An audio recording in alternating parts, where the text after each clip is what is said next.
आली कोजागिरी पौर्णिमा शरदाचे चांदणे घेऊन, कोण कोण जागे आहे पाहते लक्ष्मी दाराशी येऊन. कथा कोजागिरी पौर्णिमेची. नमस्कार मित्रमैत्रिणींनो, आज आपण कोजागिरी पौर्णिमेची व्रतकथा ऐकणार आहोत. ही फक्त ऐकल्यामुळे सुद्धा आपल्याला पुण्य लाभतं. चला तर मग व्हिडिओला सुरुवात करूया. व्हिडिओला सुरुवात करण्यापूर्वी चॅनेलवरती जर नवीन असाल तर चॅनेलला लाईक, सबस्क्राईब आणि शेअर करायला मात्र अजिबात विसरू नका. चला तर मग व्हिडिओला सुरुवात करूया.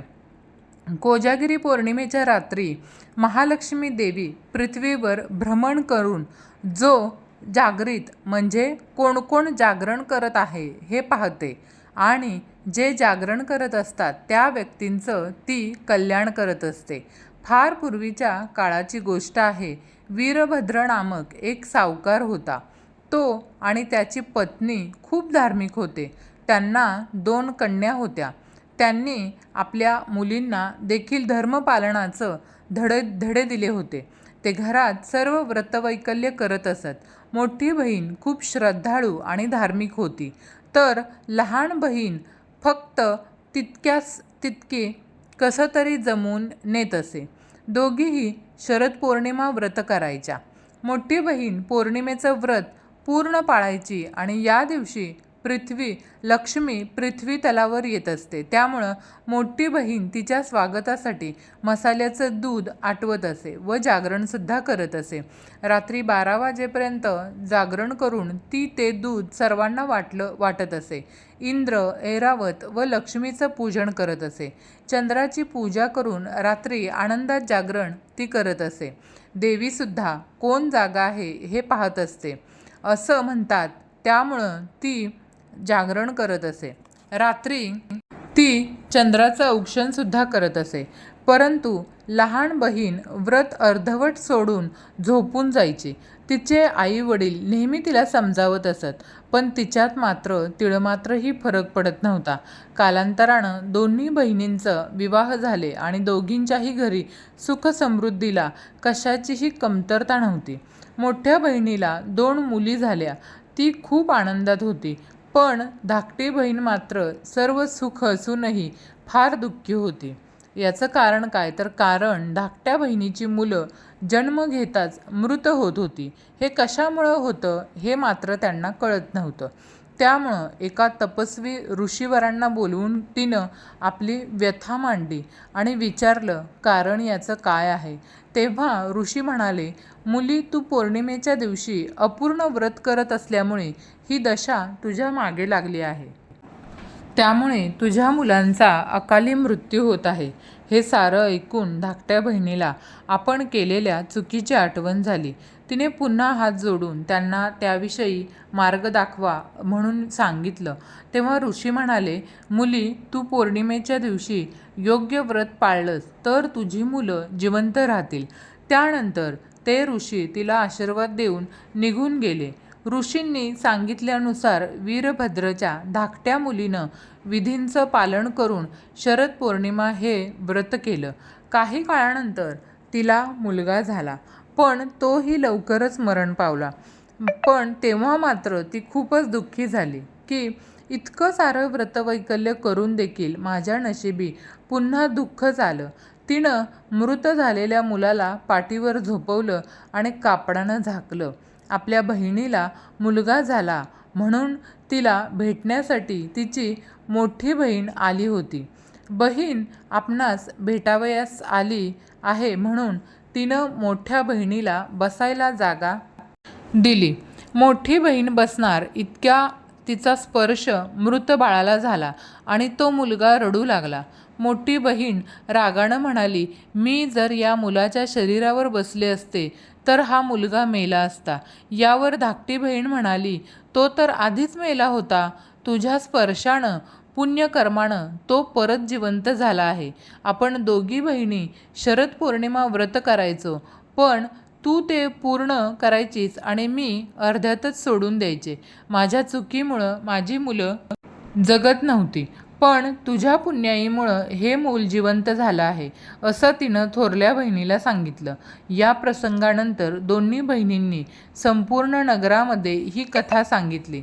शरद पौर्णिमा व्रत पूर्ण करणाऱ्यास कसं संतती सौख्य लाभतं आणि त्यांच्या संततीस दीर्घायुष्य प्राप्त होतं हेही लोकांना त्या दोघी बहिणींनी सांगितलं. तेव्हापासून हे व्रत मोठ्या प्रमाणात केलं जाऊ लागलं आहे. विवाहानंतर पहिल्या शरद पौर्णिमेपासून हे व्रत करायला सुरुवात करावी. आणखी एक कथा याबद्दल प्रचलित आहे, ती म्हणजे प्राचीन काळी मगध देशामध्ये वलित नावाचा एक ब्राह्मण राहत होता. तो खूप संस्कारी होता, परंतु तो खूपच दरिद्री ब्राह्मण होता. तो अगदी मनापासून सर्व कामे करत असं. पण इथं ब्राह्मण जेवढा सज्जन होता, त्याची पत्नी तेवढीच दृष्ट होती. तिला आपण दरिद्री आहोत या गोष्टीचा नेहमी दुःख होत होते. त्यामुळं आपल्याकडेही चांगली धनदौलत असावी, आपणही श्रीमंत असावं असं तिला नेहमी वाटत असे. ती ब्राह्मणाच्या गरिबीमुळे दररोज त्याला त्रास देत असे आणि संपूर्ण गावात ती तिच्या पतीची निंदा करत असे. पतीच्या विरुद्ध आचरण करणं हाच तिने आपला धर्म मानला होता. एवढंच नाही तर पैशाच्या हव्यासापोटी ती आपल्या पतीला चोरी करण्यासाठी प्रोत्साहित करत असे. एकदा काय होतं, एकदा श्राद्ध करताना ब्राह्मणांच्या पत्नीनं पूजेमध्ये ठेवलेले सर्व पिंड उचलून एका विहिरीत फेकून दिले. पत्नीची अशी वर्तवणूक पाहून दुःखी मनाने ब्राह्मण जंगलात निघून गेला आणि जंगलात गेल्यानंतर रागानं तो एका झाडाखाली बसून राहिले होते आणि रात्र झाली तरी त्याला घरी जायचं काही मन होत नव्हतं. जशी मध्यरात्र झाली तशी तिथे नागकन्या आल्या आणि तो दुःखी बसलेला पाहून त्यांनी त्याला त्याच्या दुःखाचं कारण विचारलं. तेव्हा त्याने झालेली सर्व हकीकत त्यांना सांगितली आणि आपल्या तरी दरिद्रीपणामुळे आपली पत्नी आपल्यावरती कशी वैतागली आहे हे देखील त्यांनी त्याला सांगितलं. त्या दिवशी अश्विन मासातील पौर्णिमा होती. तेव्हा नागकन्येने त्याला शरद पौर्णिमेच्या व्रताची महती सांगितली आणि तिने सांगितलं, शरद पौर्णिमेच्या दिवशी करायच्या व्रतात रात्री लक्ष्मी देवीची आणि ऐरावतावर बसलेल्या इंद्राची पूजा करावी. उपवास, पूजन व जागरण या तीनही अंगांना या व्रतामध्ये सारखंच महत्त्व आहे. या व्रतामध्ये रात्रीच्या पहिल्या प्रहरी लक्ष्मी व इंद्र यांचं पूजन करावं. मग त्या दोघांना पुष्पांजली समर्पित करावी. अशी पूजा झाल्यावर पोहे व नारळाचं पाणी देवदेवतांना अर्पण करून आप्तेष्ट मित्रांना द्यावं. चंद्राला आटीव दुधाचा नैवेद्य दाखवावा. अशा प्रकारे नागकन्याने ब्राह्मणाला रात्री जागरण करून लक्ष्मीला प्रसन्न करण्याचे कोजागर व्रत करण्यास सांगितलं. ब्राह्मणानं विधिवत कोजागर व्रत हे केलं आणि या व्रताच्या प्रभावामुळे ब्राह्मणाला अपार धनसंपत्ती प्राप्त झाली होती. भगवान लक्ष्मीच्या कृपेने त्याच्या पत्नीचीही बुद्धी शुद्ध झाली आणि ते दाम्पत्य सुखाने संसार करू लागले. पौराणिक कथानुसार शरद पौर्णिमेच्या दिवशी माता लक्ष्मीचा जन्मदिवस मानला जातो. ज्या दिवशी ती समुद्र मंथनातून प्रकट झाली होती तो कोजागिरी पौर्णिमेचा दिवस होता. कोजागिरी पौर्णिमेच्या रात्री चंद्र आपल्या संपूर्ण 16 कलांमध्ये असतो. चंद्राची किरणं विशेष अमृतमयी गुणांनी युक्त असतात. श्रीकृष्ण 16 कलांचे अवतार मानले जातात बघा.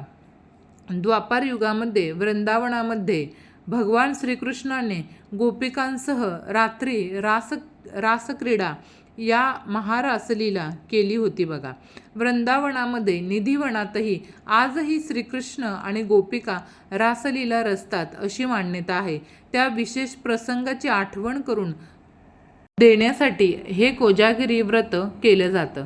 तर अशा प्रकारे मैत्रिणींनो, जे कोणी हे कोजागिरी व्रत करेल किंवा जे कोणी हे कोजागिरी व्रताची कथा ऐकेल त्यांच्या सर्व इच्छा पूर्ण होतात आणि संतती सौख्य त्यांना लाभतं.